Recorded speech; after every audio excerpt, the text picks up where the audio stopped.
Happy Monday. Happy Thanksgiving week. So a lot to be grateful for. I hope all of you feel the same. So we will not do a press conference Thursday. We'll do it Wednesday so everybody can enjoy their time with their family. And we'll practice Thursday, and then we'll let our players head out after practice. We'll do a little family Thanksgiving with our team on Thursday morning. So all of our team and their parents and their families will have a nice Thursday morning breakfast prior to the start of practice.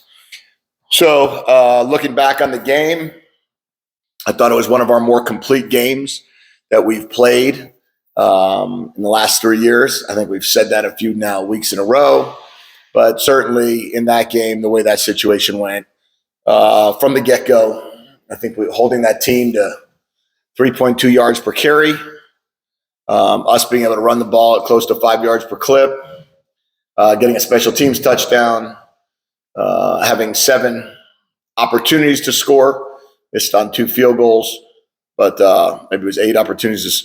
7 because of the punt. So, but all in all, I thought the team played extremely well, and was proud of our guys, proud of how they came out of the gates, ready to go. And we're going to need that same type of effort this Saturday for the Territorial Cup. Start with Justin and then Brian. Going 7 for 11 on third down against the best third down defense in the country. What stands out to you about how your team played against that? Yeah, very efficient, obviously, on third down. We executed the plan that we wanted to put into place. We felt that we had some good answers to what they do on third down. And I also felt that our players did a great job of executing some plays outside of the framework of the play. But all in all, it was one of those games that I think we were 70% on third down until the last 3rd and 4, where we weren't going to force anything in that situation. You know, if it was there, I told Jade you could throw it. If it's not there, just go down and use the clock. And then other than that, I don't think there was a third down. We kicked a field goal, I think, on third down. We tried to set up at the end of the half.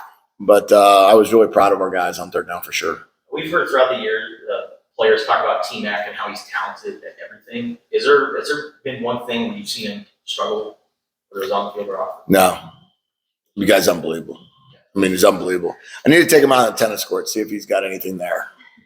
Right now, he's 100 for 100 in everything else we've done. I always tell the story about we did in the spring, we did Olympics after spring game was over. That Monday, we did a little bit of a fun team bonding session, and we did a home run derby. And it was with a wiffle ball bat. He went out there, swung the bat 6 times, and had 6 home runs. And the bat was like one of those small little bats, and 6 for 6 home runs. So there's not much he can't do. Brian and then Jenna. This will be the first time that you're going into this week with it not being like a sense of finality on the season and all that, where there's something beyond it. Does that in any way change the approach and maybe not having to worry so much about the guys getting amped up because this is the end? Yeah, I think it has to change the approach. Like, we can't be nearly as undisciplined as we were at the end of last year, or at the end of that game, I should say. Both teams, I don't think either team were playing for a bowl game. Guys were getting kicked out of the game. Guys were suspended for the first half of the next game. Guys were for the first game. Now we got another game to play, if not 2. We can't be making any undisciplined moves that could prevent us from being able to be a full deck for the bowl season. Also, I think that rivalry games are fantastic and they're great and they're motivational, but you still need to be disciplined, and you still can't be playing in a manner that you're not understanding the game of football first and foremost. So, yeah, I think it's big for us to be able to have something afterwards. I think it'll force us to get back on the bus after the game, not try to stay in Scottsdale, and get back to work on Sunday. And then we'll spend a week of about 3 days of practice next week probably, and then find out what bowl we're headed to. Jenna and then Michael. 2 questions. When you talk about the confidence that this team has after 5 straight wins, what's the line between confidence and being over cocky going into a rivalry like this? Oh, there's no overconfidence with this team. This team, I've shared with them, like, there's not a lot of people out there that talk about our program, not a lot of people out there that talk about our team. Our guys are just, scrappy and hard-nosed and got passed over by a lot of programs to come here, and we like it that way. So we're going to continue to live in that world, remind ourselves of that, and do everything we can to get to this next win. But if we can get there, on Saturday to get to 9, that's great. But for us, it's just a matter of always remembering where we came from.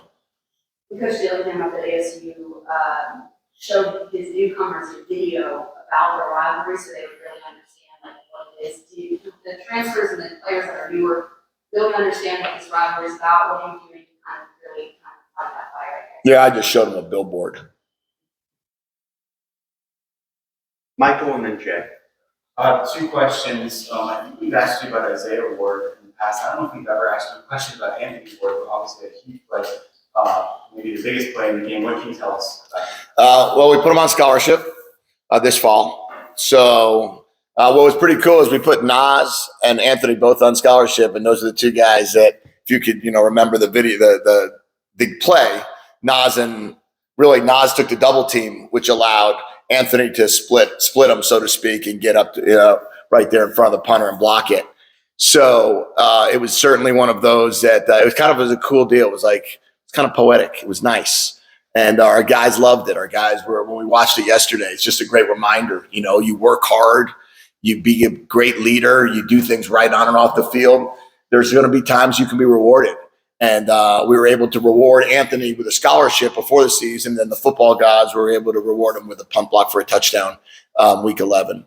So really happy for him. Really, he does a really good job of keeping the team together. I think it was super cool. I talked to our guys. They did a study session Saturday night after the game as a full team.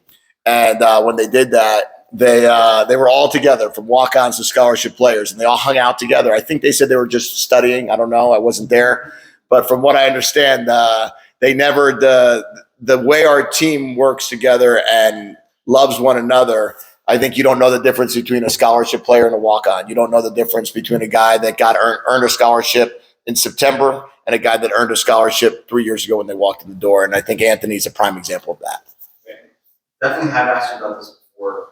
When you're doing well, it's a mix with certain things. Noah's deep passing.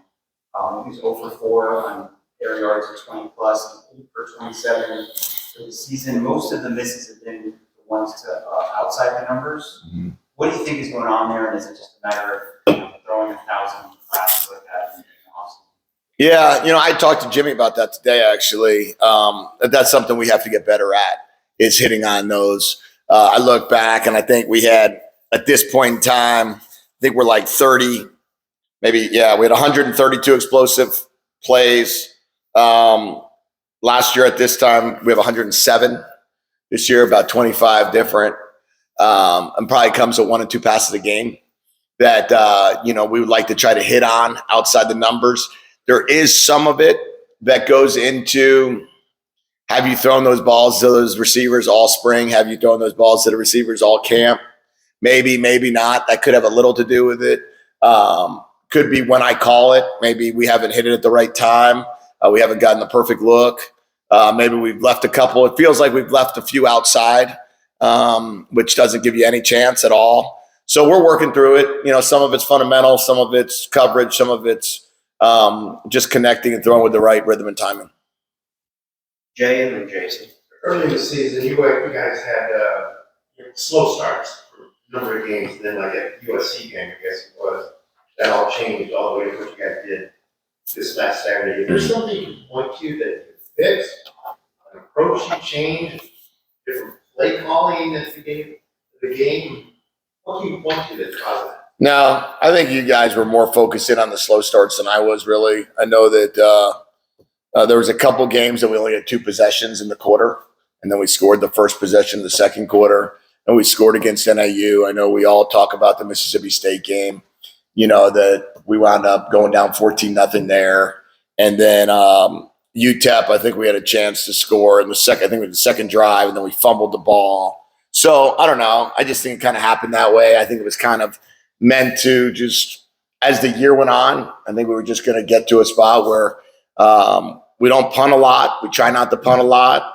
And I think we just early on, maybe we didn't hit on a couple things, but I never really saw it as big of a problem as kind of got addressed. But I don't think it's a big deal. Jason and then Troy. 2 questions. First off, when you were hired, how long did it take for someone to say the significance of this rivalry that was local? I mean, it was a huge part of really even early on when I met with I think that first day I did a Zoom call with former athletes that Coach Sanders headed up before he was on the staff. Dave got me in touch. I think it was with Brandon Sanders and had about 75 football alumni on. And I was, my job was to introduce myself to them. And I think their job was to kind of inform me a little bit about the history of Arizona football. And clearly the game itself of the Territorial Cup is one of the most important parts of Arizona football. So probably that day one, it was brought to my attention. And then Teddy came to breakfast, as you guys all know that story, the next day. And I talked to him a little bit about the importance of the game. And I recognize the importance of the game because I know that I was hired after it. And then there's an important game on Friday night or the Oregon State tour. Do you openly discuss that with the team? Do you worry maybe if it doesn't go your way, of emotions and all that? Yeah. Yes and yes. But I don't worry about, I guess I should say yes. Our guys understand the significance of that game. I told our team yesterday we're Pac-12 South champions. They just decided to change the rules of the Pac-12 championship game a year ago. But if you look at it, we clinched it. We clinched the Pac-12 South. So our guys understand that that's a nice little feather in their cap. And to finish going into week 11, to finish ahead of the other programs, regardless of the outcome of the final week. The second part of it is there's no concern at all in my mind about the emotions of our team for this game. We are playing our bitter rival, and it is a duel in the desert. It is 2 teams in the state of Arizona going at it, and I have no concern that no matter what happens on Friday night between the 2 Oregon schools, that our play will be any different at 1:30 p.m. on Saturday. Last question to Troy.